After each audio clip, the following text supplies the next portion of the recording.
Hey, what's going on YouTube? Happy Thursday. I think it's Thursday, the Thursday after Christmas. You know, our holidays are kind of interesting this year, so they all fall on a Sunday, which kind of gives everybody an extra day, the Monday. So I don't know if you guys seen this series. I think I did this like in June of this year.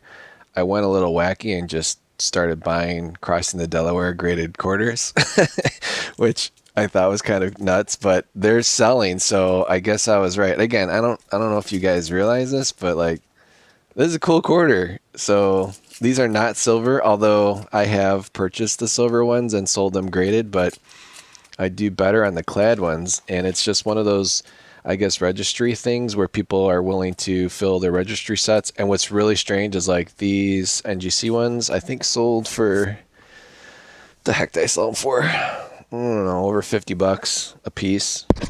And I don't know, I think I paid like 20. Hold on, let me look it up because I want to like misquote. Okay, sorry, I had to look that up. So I bought these. Sorry, I bought these in September, so I must have like replenished them. I don't know. Maybe I did my video in September, but I paid $14.98 a piece for these. And again, just because I really like the design. Like I'm 46 this year, so I grew up with this style of looking quarter. But I thought it was gonna like stay that way, but then they like changed it and put the big head quarters. So, anyways, long story short, paid literally under $30 with shipping for the pair of these. For some reason, the Denver mint one is rare, so I sold this for 65 and I just sold this one for 50. So thank you to the buyer of these quarters.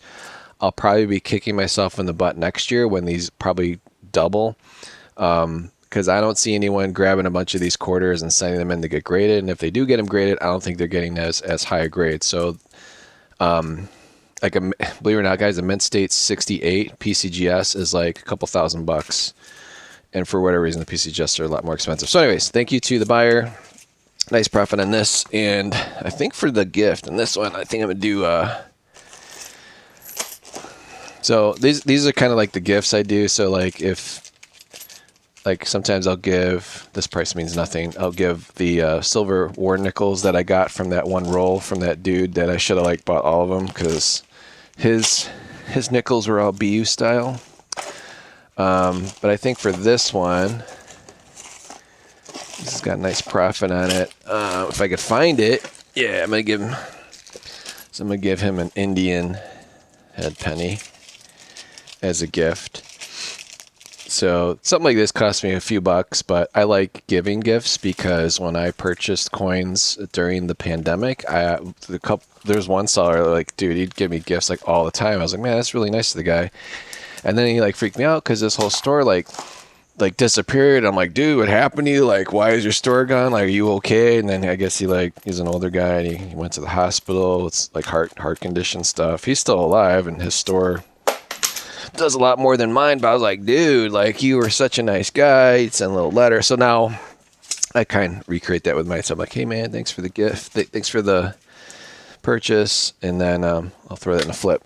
So anyways, the point of this video though, you guys just caught me in the middle of packaging up, is I wanted to cover the Malaysian coins that were minted by Great Britain when Great Britain took over Malaysia, specifically some territory. So it's kind of some interesting history, but we'll go over it next. So let me pause this, wrap this up, and I'll get the Malaysian coins out. But just want to show you like how I roll and just how I pack stuff, and I double wrap it.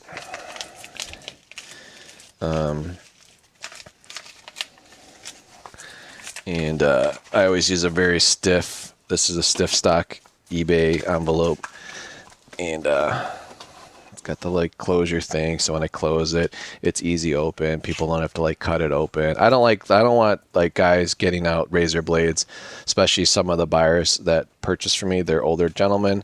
Seriously, like I don't like, some of them have to like put on their glasses and get razor blades out. I know for like most of you guys, like, dude, that's not a problem. But as you get older, it's a pain just to open anything. So I like to get these easy to open ones, so you can just go like that and boom, he's got his coins. Even though I'm just assuming he's older, but even if he's not, people can appreciate that. All right, so let me pause this. Let me get this wrapped up, and then you know what? I can wrap that later.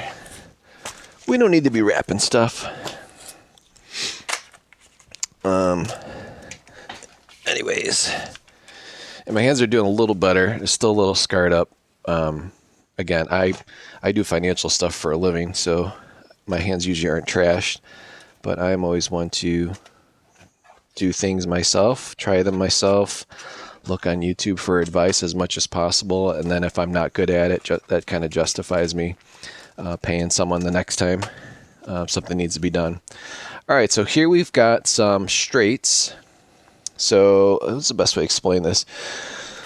So there's parts of Malaysia. Well, I shouldn't say parts. Malaysia itself, dude, back in the day. So like all these countries, like Portugal took them over. The Dutch had possession of Malaysia, and when I mean Malaysia, we're talking like Singapore, Malacca, Penang, Dinding River, the Christmas Islands. Anyways, so the British East India Company, I don't know if you guys knew this or not, but the British East India Company, which obviously was run by Britain, they were the largest, like by far the largest corporation back in the day. Like they were in control over everything as far as trade. I put it this way, they were in control of 50% of the world's trade. Like talk about monopoly before the word monopoly was even invented. So anyways, the British East India Company took over like the Singapore port and stuff. So Malaysia's kind of interesting. So all these like really like the best real estate, the best areas are basically back in the day where people would pull up giant boats and trade. And then Malaysia was like a big hot spot for like tin and rice and food. And what's funny too is like the Malaysia itself is literally like 50% immigrants, probably a little more, like 50% of it's from China. So the actual original native Malaysians, there's very like they don't have a majority of population in their own country. So anyway, so the British East India Company was in possession. When the Dutch left, they're like, yeah, we'll take the islands. You guys, Britain can take over. So the British East India Company kind of ran things. And then they had, this is when Britain ran India from 1837. So it was weird. So like there's basically all the money in the Straits Settlements during the time that Britain was in charge had Queen Victoria.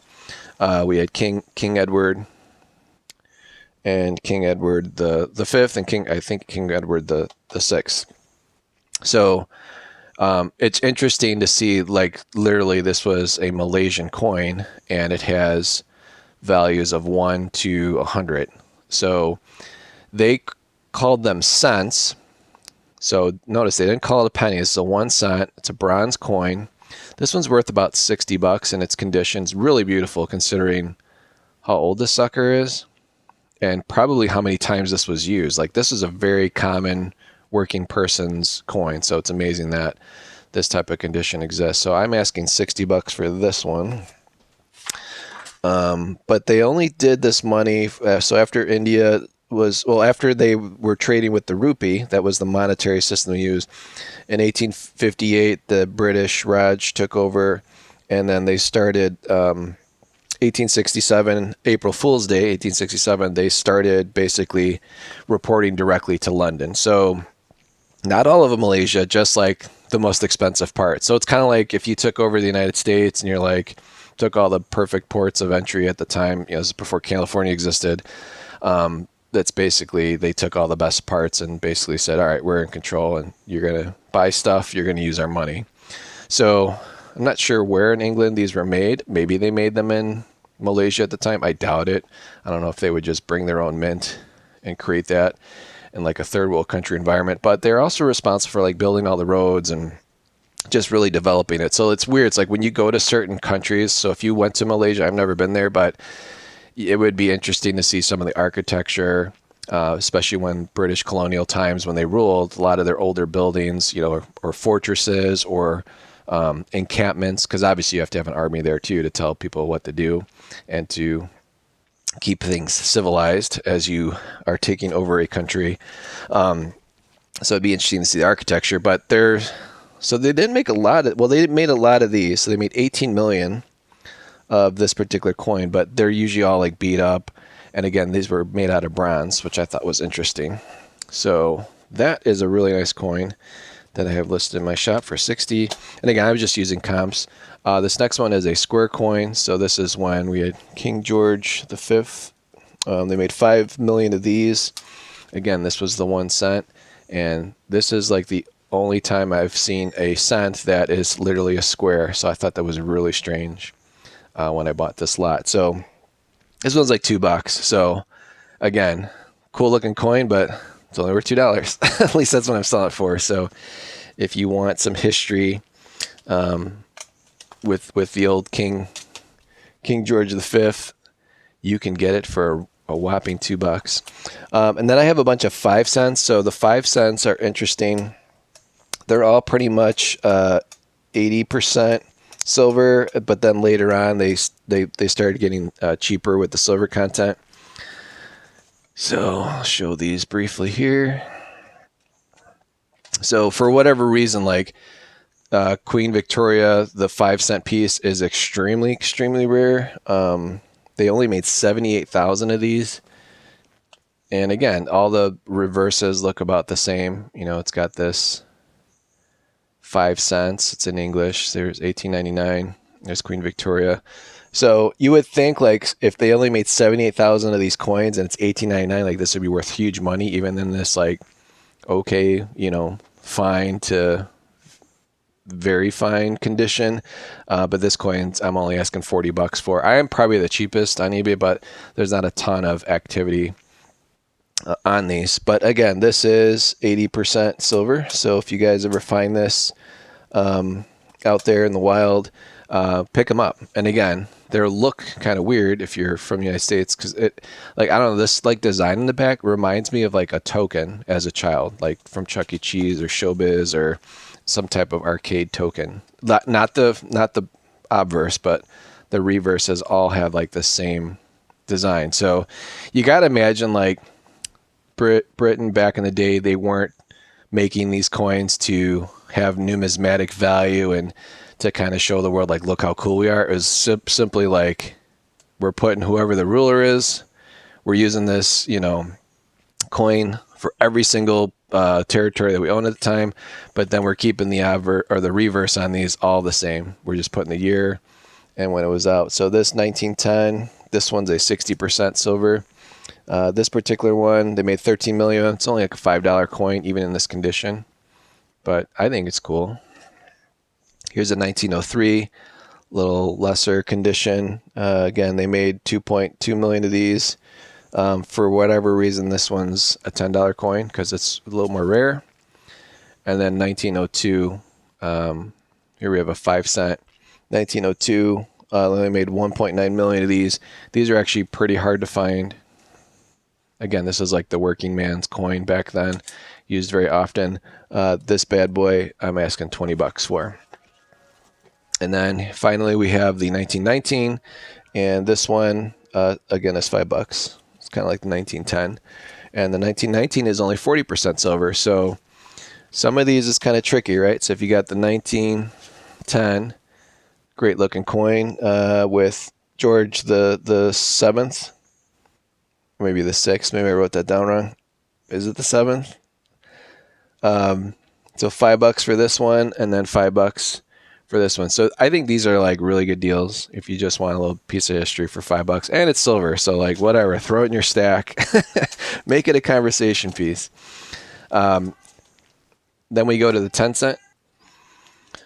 All right, then we get into 10 cents, which in this collection, I think I only got 2 of them. So we got a 1902. And then the 1899, for whatever reason, these are really rare. So 286,000 of the 1899 with Queen Victoria. Maybe it's just because Queen Victoria is on it, and it's pretty rare to find these conditions. And the fact that they only made 286,000. So this coin, even in this conditions, worth at least $20. At least that's what I'm asking. I think, again, I'm the lowest on eBay. And then this 1902 has George the 7th.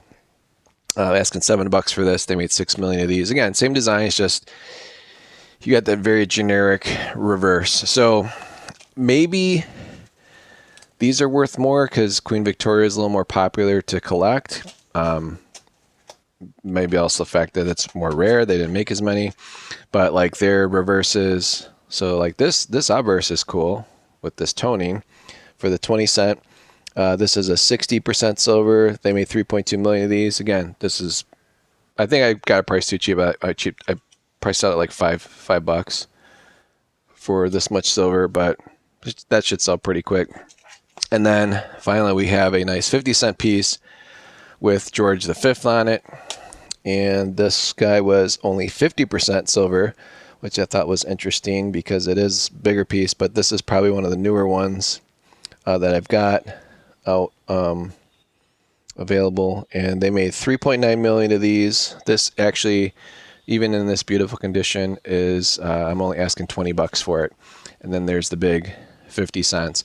Oh, and then the reason why they use cents is everything cents equal to $1, and there was a lot of Spanish dollars and also Mexican, not libertads, but whatever centavos. I forgot what the Mexican denomination or the money was called back then. But you got to remember, like, this money was pretty much traded at port. So you had to create a monetary system that made sense with the money that was already there. Again, super confusing as is, but you know, so if some dude like showed up with a Spanish dollar, you'd have to create money similar to that, so that way like people wouldn't be getting confused, or like, you know, like the Romans used to do, they'd like break coins in half because, you know, they literally would trade the weight of the coin and stuff like that. And then you had like dudes that would get in trouble for like filing the coins and making a little pile of silver, or probably gold back then. So again, these are all very generic 50 cents, and that might be another reason too why they're not as popular as other world coins. Again, other world coins with the same obverse, but it's interesting, right? It says Emperor of India, but he's King George of England, but he was also an Emperor of India at the time. So I find that really interesting with these. Like on this one, it just says Victoria Queen, and then on these here, Edward. I don't know why I said George. Edward the Seventh. It just says it just says King and Emperor. So again, they're just basically saying, hey, we're in charge of England, obviously, and we're also the Emperor of where you're at. So they probably made a bunch of these to trade for India, because I'm assuming there's a lot of India trading because of the location of where Malaysia is. So anyways, very interesting history. And then the country got taken over, settled by, well, not taken over, but during World War II, the Japanese came about. And that's like really weird. So like after the Japanese took over Malaysia during World War II, those, you know, significant ports, then Malaysia kind of like became its own country. So I find it interesting that Japan takes over. Obviously, England got smoked. They didn't like totally lose the war, but they got bombed pretty heavily. So that after like Japan took over Malaysia, England's like, yeah, Malaysia, you could just like be your own country now, because we're gonna sit here and like basically like rebuild our own country that just got bombed by Germany at the time. So I find that piece of history a little interesting. I probably look into it a little bit more, but that's something, again, you don't really hear about because there's so many other like huge crazy stories from World War II. Nobody's really caring about Malaysia, even though like I'm sure the Malaysians know what the story is and the fun stuff they probably went through when Japan was taken over. So anyways, I've got all these coins listed. I'm going to do another video right after this, so this one's going a little long, but just want to show you guys like how I sell stuff. And then I got some mail, so I got some Morgans and some German half marks to show in the next video. So I will say goodbye on this one. I appreciate you guys watching. Please like, share, subscribe, and please watch the next video if you want to see some really nice looking Morgans and half marks, which I've never owned before either. So we'll go from there. Talk to you guys later.